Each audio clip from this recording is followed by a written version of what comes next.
I did lock, it was Taking Back Sunday, I think. I locked Taking Back Sunday in their dressing room. Well, Story of the Year is playing right now, and Taking Back Sundays after that. They were definitely in the dressing room. It was kind of hairy because of all the security around and stuff like that. But pulled the door shut, padlocked it shut. No way they're getting out of there.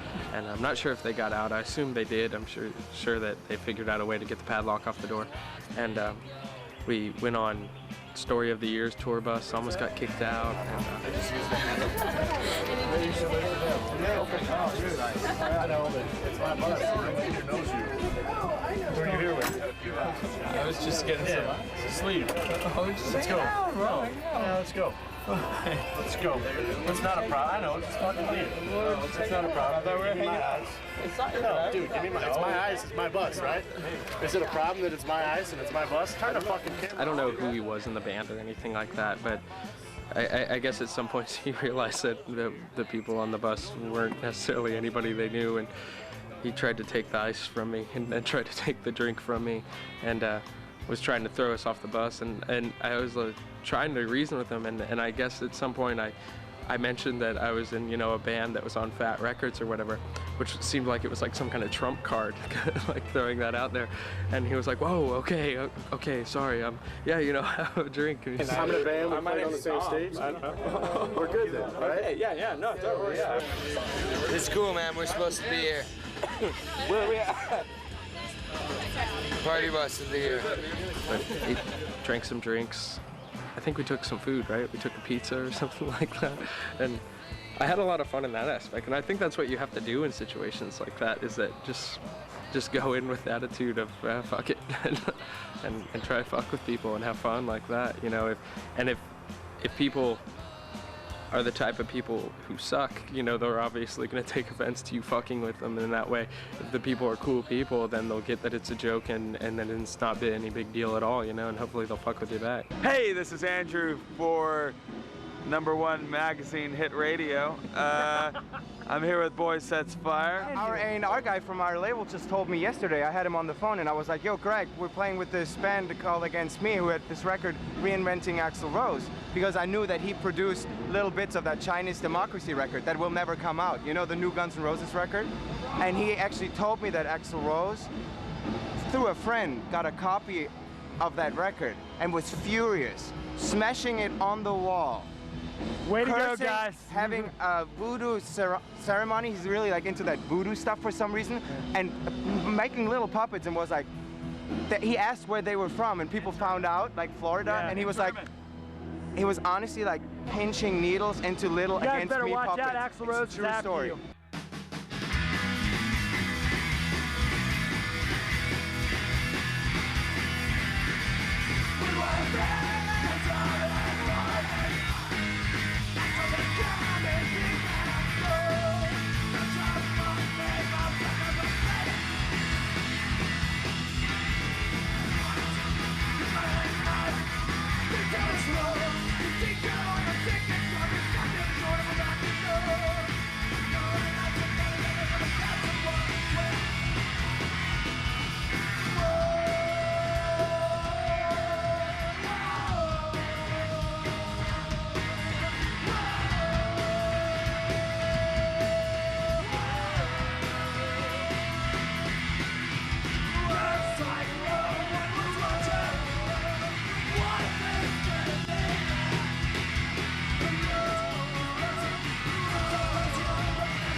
We're in New Jersey. We're lost. We took a couple wrong exits, but you know, we'll be fine. But it wasn't my fault. As long as we get up, it's nobody's fault. It's just the way it goes. Brian's fine. No, Brian's fine. Brian's fine. Weren't you navigating, Tom? No.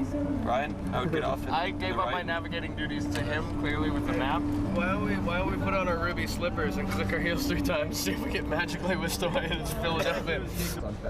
I think they get a lot of shit, maybe too much shit for what they choose to do. Like, not every band wants, I don't know.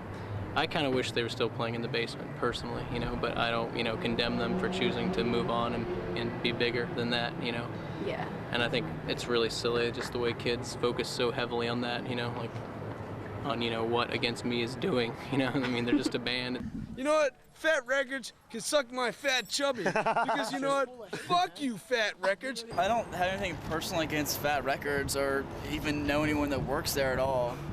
It seems like bands when they sign on to Fat or Epitaph, that they seem to go in a more consumer direction, Right now we're kind of in a weird position because, it's kind of like, what do we do next? And we have the option of continuing on and staying with Fat.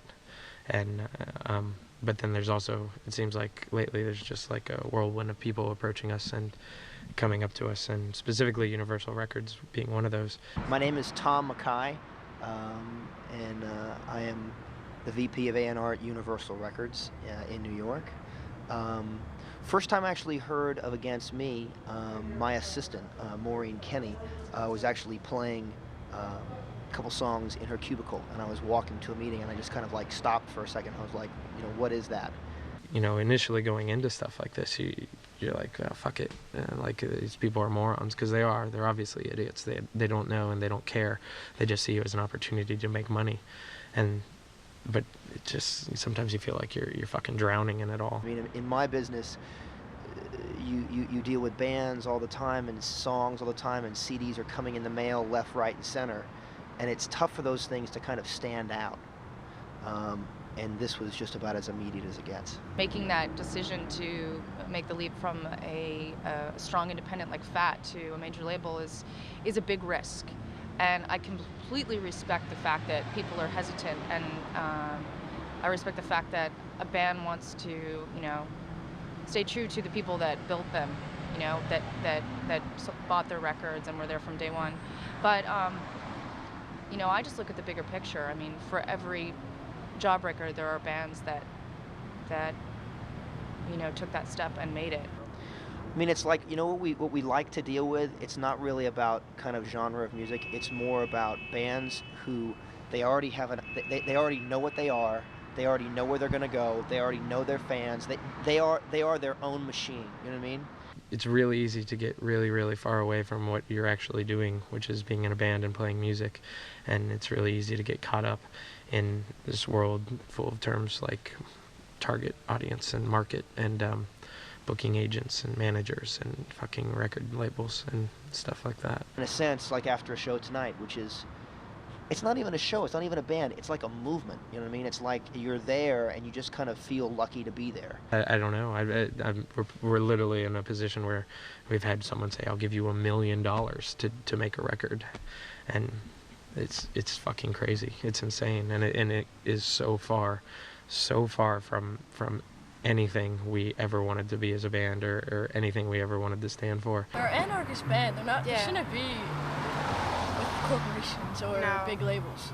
They're getting paid to do something they really like a real lot, and shit, if I could have a job where I made good money and toured the country and got to do something I really loved, I'd jump at it. So, totally. And I think Against Me is kind of holding on to their values in the scene because they play a community center, which a lot of big bands wouldn't even think of doing after they kind of break. I don't know, like a lot of the kids that hear about them don't seem to be understanding the same message as when they were on like a smaller label or doing more intimate shows. Or I was very disappointed when I found out they were playing with Anti-Flag. Very Play with disappointed. Anti-Flag? Yeah, that was Dude, they're like my arch nemesis. Yeah.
We are currently driving through New York City.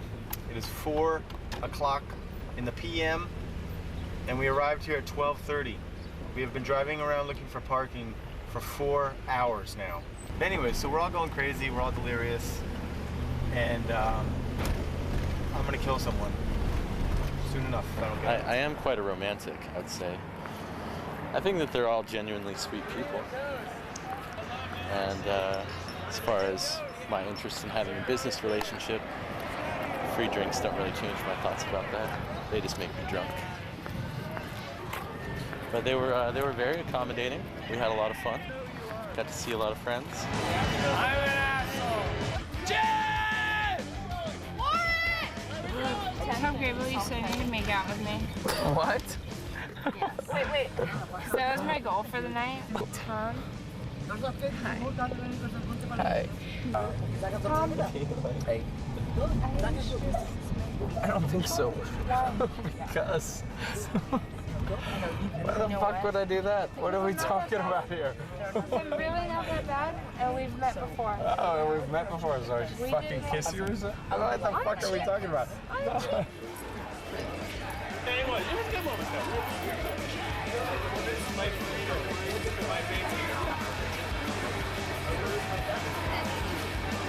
We're at the motherfucking beauty bar. What do you do here? I'm the DJ.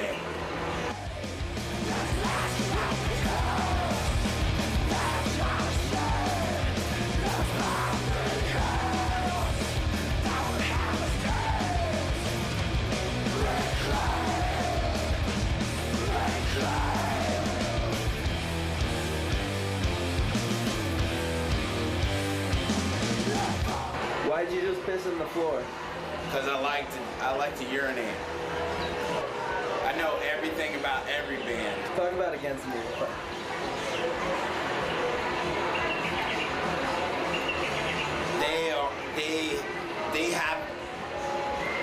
They reinvented Axl Rose.